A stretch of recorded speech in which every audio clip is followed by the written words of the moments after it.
Hello everyone, कैसे हो? उम्मीद करता हूँ सब अच्छे होंगे। मैं दिलीप कुमार आपका अपने चैनल जसेल बाबू पे स्वागत करता हूँ। आज मैं सिंपल मूविंग एवरेज के ऊपर वीडियो बना रहा हूँ। जो जो चीज़ें मैंने आपको पहले भी बताया था, जो चीज़ें मैं फॉलो करता हूँ, मैं सिंपल चीज़ें फॉलो करता हूँ। जो जो चीज़ें मैं फॉलो करता हूँ उसके ऊपर मैं वीडियो बनाऊंगा। आज जो मैं मूविंग एवरेज के लिए जो मूविंग एवरेज मैं फॉलो करता हूँ उसके लिए मैं बता रहा हूँ। और ये आपका स्विंग ट्रेडिंग, इंट्राडे, आप जहां भी यूज करना चाहो आप यूज कर सकते हो। जैसा मैं बताऊं उसी कंडीशन में आप इसे अप्लाई करेंगे। और जो मैं बताऊं उसी चीजों को आपको ध्यान से सुनना है, फिर देखना है, समझना है। ठीक है। सबसे पहले आपको सिंपल मूविंग एवरेज लगा लेना है और सिंपल मूविंग एवरेज 201 का यूज करना है। यहाँ पे मैं इसको एक बार कट कर रहा हूँ। इंडिकेटर में जाना है और यहाँ पे लिखा हो सिंपल मूविंग एवरेज, ये लिखा हुआ सिंपल मूविंग एवरेज। ठीक है। इस पे क्लिक करना है और यहाँ पे मैं लगा लेता हूँ इसको 201। मैं इसको ये 201 पे यूज करता हूँ, आपको 201 ही बताऊंगा। जो मैं यूज करता हूँ वही चीजें बताऊंगा। देखो, मैं सिंपल चीजें यूज करता हूँ, वो चीजें बताऊंगा। अब मैंने 201 इसको लगा लिया है और इसका लेंथ थोड़ा स्टाइलिश में थोड़ा बड़ा कर देता हूँ यहाँ पे। ठीक है, इसको मैं बड़ा कर दिया यहाँ पे और ये आपके सामने है। इसमें कंडीशन क्या होती है? कंडीशन देखिए, पहले आपको कंडीशन को समझना है कि किस कंडीशन में इसको काम पे लेना है। ये जो मूविंग एवरेज है खाली मैं बाइंग के लिए आपको बता रहा हूँ। इसमें बाइंग प्लानिंग है, इसमें सेलिंग प्लानिंग नहीं है। सेलिंग प्लानिंग का अलग वीडियो बनेगा, उसको आपको देखना है। ये ओनली फॉर बाइंग सेटअप है। आप किसी स्टॉक को बाइंग करना चाहते हैं, इंट्राडे में कीजिए, स्विंग ट्रेडिंग कीजिए, जो भी आप यूज करना चाहो यूज कर सकते हैं। सबसे पहले स्टॉक को डाउन साइड से अप साइड में क्रॉस ओवर, मतलब मार्केट, ऐसा आपको चार्ट देखना है जो मार्केट को मूविंग एवरेज को डाउन साइड से क्रॉस कर रहा है। डाउन साइड में, अप साइड से डाउन साइड में क्रॉस कर रहा है। ठीक है, ये देखो यहाँ से अप साइड से क्या है, डाउन साइड में इसको क्रॉस कर रहा है यहाँ से। तो ऐसा अपने को कंडीशन चाहिए कि अप साइड से डाउन साइड में मूविंग एवरेज को क्रॉस ओवर चाहिए। ठीक है, उसके बाद में अप साइड में क्रॉस ओवर चाहिए, मतलब पहले तो ये करना चाहिए यहाँ से क्रॉस और उसके बाद में क्रॉस यहाँ से करना चाहिए उसको अप साइड में। ठीक है, जैसे ही इसको क्रॉस कर लेता है ये मूविंग एवरेज, जैसे ही ये 201 का मूविंग एवरेज क्रॉस कर लेता है, सिंपल मूविंग एवरेज, ये चाहे स्टॉक हो, चाहे निफ्टी, चाहे बैंक निफ्टी, जो भी हो, आपको इच्छा लगे वो चीज आप फॉलो कर सकते हैं। जब भी इसको फॉलो कर लेता है, जैसे मान के चलिए यहाँ से ये डाउन साइड में आया और उसको अप साइड में क्रॉस कर दिया।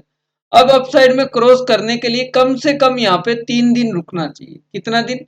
इस मूविंग एवरेज के अप साइड में रुकना चाहिए, इसको डाउन साइड में नहीं रुकना चाहिए, इसको अप साइड में रुकना चाहिए। मूविंग एवरेज के देखो, जो मूविंग एवरेज है इसकी क्लोजिंग वो अप साइड होनी चाहिए 3 दिन की। अब यहाँ पे आपको मैं चार्ट दिखा रहा हूँ, जो दीपक नाइट्राइज का जो चार्ट है, ये सिंपल आपको दिख रहा है। पहले तो इसने डाउन साइड में क्रॉस ओवर किया और उसके बाद में ये वापिस मूविंग एवरेज को अप साइड में क्रॉस ओवर कर रहा है।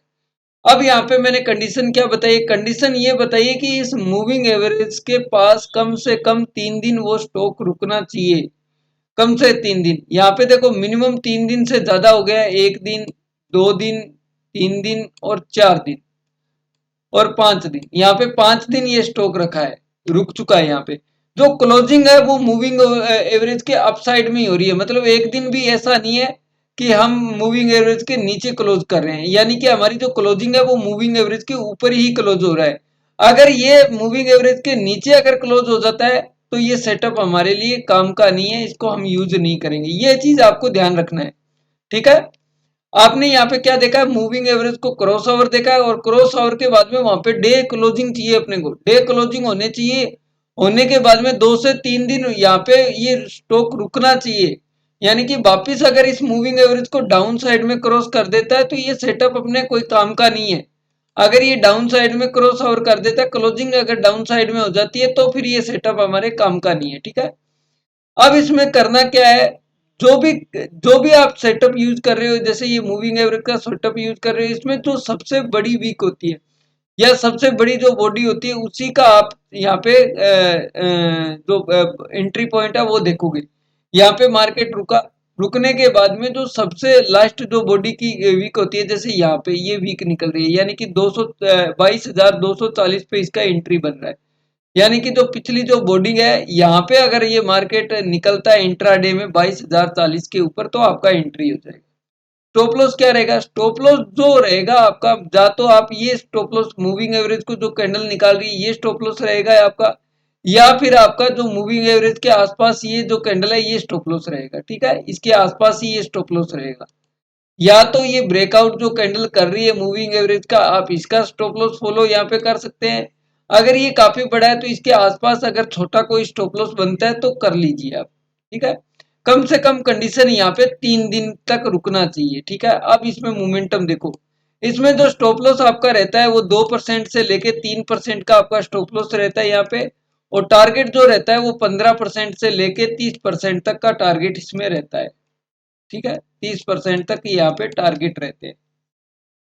ऐसे आपको चार्ट देखने हैं, प्रॉपर ऐसे ही चार्ट देख रहे हो, पहले डाउन साइड को पहले डाउन साइड में मूविंग एवरेज को क्रॉस करे और उसके बाद में फिर अप साइड में ब्रेकआउट करे, तभी इसको यूज करना है।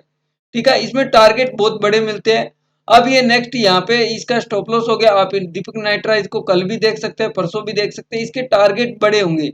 इसके टारगेट कहाँ रहेंगे? ये 2240 से निकल के 2297 आ गया। अब कितने पॉइंट हो गए आप देख लेना, और नेक्स्ट जो टारगेट इसका निकल के आएगा वो निकल के आएगा 2360 तक जाएगा, 2360 तक आराम से निकल जाएगा ये। तो ये चीज होती है, ये आइडियल सिचुएशन है। अगर ये आइडियल सिचुएशन आपको देखना है, इसी चीज को फॉलो करना है। देखो जो चीज मैं मूविंग एवरेज में फॉलो करता हूँ वो चीजें बता रहा हूँ। यहाँ पे एक मैंने एक चार्ट और देखा जिसमें बन के रेडी हो रहा है, ये देखो इसमें बन के रेडी हो चुका है, आप देख सकते हैं। एक भी दिन एक दिन इसको डाउन साइड में क्रॉस किया है, आप देख सकते हैं। ये देखो इसमें क्या है कि बन के रेडी जरूर है, पर ये हमारे सिचुएशन से एक्टिव नहीं हुआ है। ये एक्टिव क्यों नहीं हुआ है? क्योंकि इसने इस रेड कैंडल ने इसके लो के नीचे क्लोजिंग कर दी, मूविंग एवरेज के लो के नीचे इसने क्लोज कर दिया, इसके अपसाइड में ही रहना था। ये क्या बना है? जो डाटा मार्ट डी मार्ट है, डाटा मार्ट है, सॉरी डाटा मार्ट है, ये जो स्टॉक बना हुआ है ना, तो इसने इस मूविंग एवरेज के नीचे रेड कैंडल में एक दिन क्लोजिंग कर दिया यहाँ पे, ये देखो।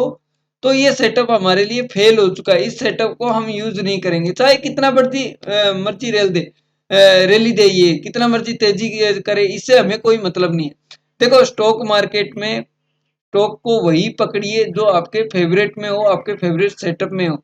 अगर आप स्टॉक मार्केट में कोई ऐसा ही सेटअप पकड़ रहे हैं, तुरंत जाके वो अपसाइड में निकल रहा है, तुरंत यहाँ पे आया और ऐसे ही आने के बाद में तुरंत ऐसे निकल गया, तो ऐसे सेटअप को आप नहीं पकड़ पाओगे। देखो मार्केट के जो आपके खुद के सेटअप है ना, उन पे ट्रेड करिए, मार्केट के सेटअप पे मत ट्रेड करिए। अगर ये मूविंग एवरेज आप फॉलो करते हैं तो कम से कम इस पे 4 ट्रेड आप दिन में लीजिए। अगर आपके पास 1 लाख कैपिटल है तो आप 25,000 से 4 स्टॉक में ऐसे सेटअप ढूंढिए और तब ट्रेड करिए, तब ये इसका प्रॉफिट और लॉस का आपको आइडिया रहेगा। मैं गारंटी देता हूँ इसमें आपको लॉस नहीं होगा, अगर आपने सही सेटअप ढूंढा है तो। मेरे वीडियो के जो मैं वीडियो बना रहा हूँ इसके डिस्क्रिप्शन के नीचे मैं आपको टेलीग्राम और व्हाट्सएप का लिंक दे दूंगा, और साथ में आपको मेरे व्हाट्सएप नंबर भी दे दूंगा।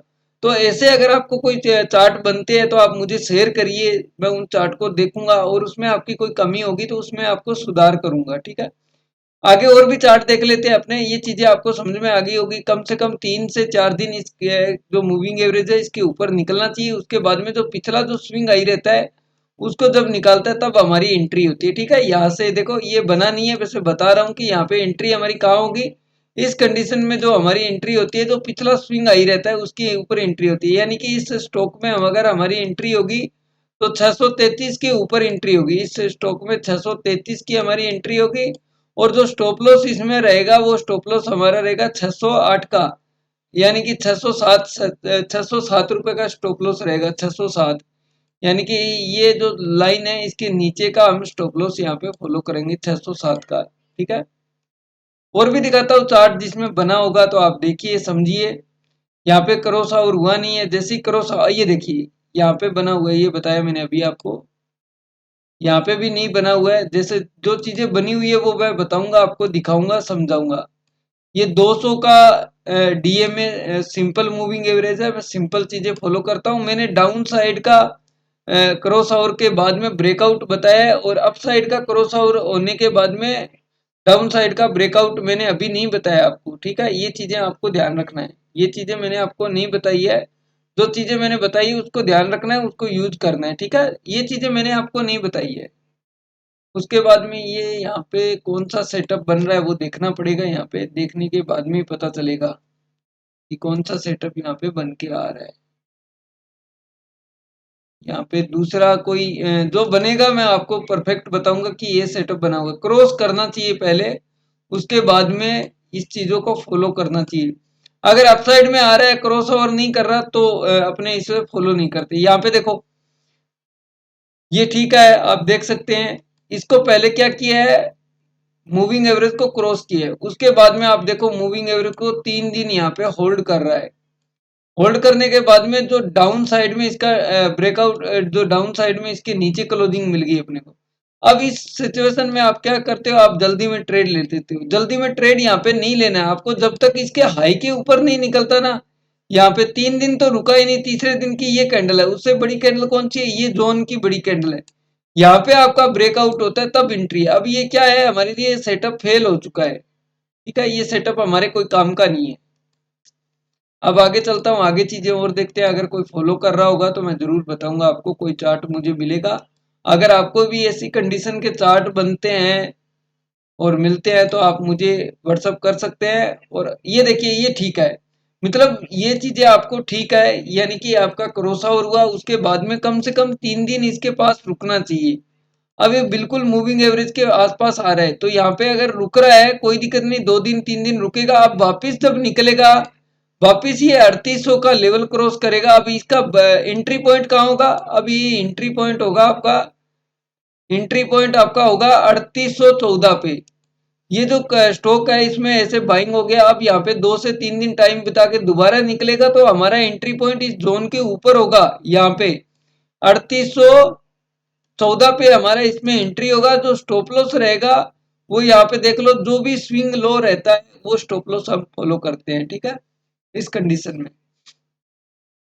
आप मूविंग एवरेज का भी स्टॉप लॉस यहाँ पे फॉलो कर सकते हो, ठीक है। कम से कम 2 से 4 ट्रेड आप लेते हो ना, तब आपको पता चलता है। पहले आपको ट्रेड में कोई एंट्री मिलती नहीं है ना, तब तक आपको पता नहीं चलता। अब यहाँ पे देख लीजिए, इस स्टॉक ने क्या किया, पहले डाउन साइड में क्रॉस किया, उसके बाद में अपसाइड निकला, फिर डाउन साइड में किया, फिर अपसाइड में निकला, और कम से कम 3 दिन यहाँ पे टाइम बिताया। यहाँ पे कम से कम 3 दिन इसी स्टॉक को निकालता रहा। उसके बाद में जैसे ही ये निकला, अब देखो बम्पर यहाँ पे रिटर्न दिया, यानी कि 105 से सीधा 108 111 तक पहुंच गया है। ये देखो, मतलब सिंपल चीजें अपने को फॉलो करनी है। यहाँ पे देखो टाइम बिताया इसने, 1 दिन 2 दिन 3 दिन इसी मूविंग एवरेज के ऊपर ही होल्ड कर रहा है। और जैसे ही इस हाई को निकालने लगा, पिछले हाई को, तो आप देखो कितना अच्छा यहाँ पे मार्केट ने रिजल्ट मिले अपने को। ये चीजें होती है। और भी मैं बताता हूँ। अगर आपका कोई सुझाव हो तो आप मुझे कमेंट कर सकते हैं। कोई भी आपका सुझाव हो तो आप मुझे कमेंट करके बता सकते हैं चीजें। जो भी आपका सुझाव रहता है आप बताइए मुझे, और बाकी मैं आपके लिए और भी चीजें बना रहा हूँ, आप देखिए समझिए। यहाँ पे मैं देख रहा हूँ कोई और भी चीजें रहेगी तो।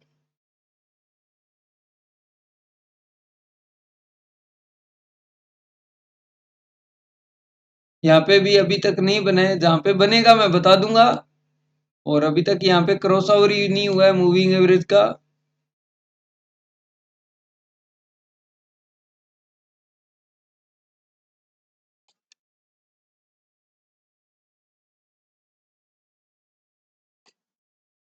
यहाँ पे मुझे नहीं मिला है, ये देखो मिल गया है। ये देखो पहले क्या किया है, मूविंग एवरेज ने यहाँ पे क्रॉस ओवर किया है। मूविंग एवरेज ने पहले क्रॉस ओवर किया है, उसके बाद में ब्रेकआउट किया, उसके बाद में देखो 3 दिन होल्ड किया है। 3 दिन होल्ड के बाद में आप देखो तेजी कहाँ पहुंच गई, ये स्टॉक कितने परसेंट का रेडी हो गया, आपके लिए टारगेट हो गया। तो ऐसी चीजें आपको फॉलो करनी है। जैसे मार्केट ने डाउन साइड में निकाला, उसके बाद में कंटिन्यू 3 दिन होल्ड किया इसके ऊपर, 1 2 दिन। जो ब्रेकआउट कैंडल होती है ना मूविंग एवरेज की, उसके अलावा 3 दिन होना चाहिए। ये देखो 3 दिन यहाँ पे होल्ड किया रेड कैंडलों ने।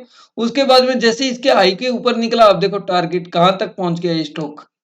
तो ऐसी चीज़ें आपको फ़ॉलो करनी है। अगर वीडियो अच्छा लगा हो तो वीडियो को लाइक, शेयर ज़रूर कीजिए। अपने सोशल मीडिया ग्रुप में अपने फ्रेंड के साथ और ज़्यादा से ज़्यादा आप शेयर कीजिए, ज़्यादा से ज़्यादा आप लाइक कीजिए और साथ में आप हमारे टेलीग्राम और व्हाट्सएप ग्रुप में भी जॉइन हो सकते हैं। वीडियो के डिस्क्रिप्शन में इसका लिंक है। अगर आपका कोई सुझाव रहता है तो आप मुझे कमेंट करिए। ऐसे आपको अगर और भी चार्ट नज़र आते हैं तो आप मुझे वह भी व्हाट्सएप करिए कि काफ़ी स्टॉक मैं देख नहीं पाता हूँ, तो आप मुझे करिए कि जिसके बारे में मैं उसके ऊपर भी आपके वीडियो बनाऊँ। आप कमेंट करेंगे तो उसके ऊपर भी मैं वीडियो बनाऊँगा, कुछ चीज़ें रहेगी तो उसको भी मैं क्लियर करूँगा। Okay, thank you.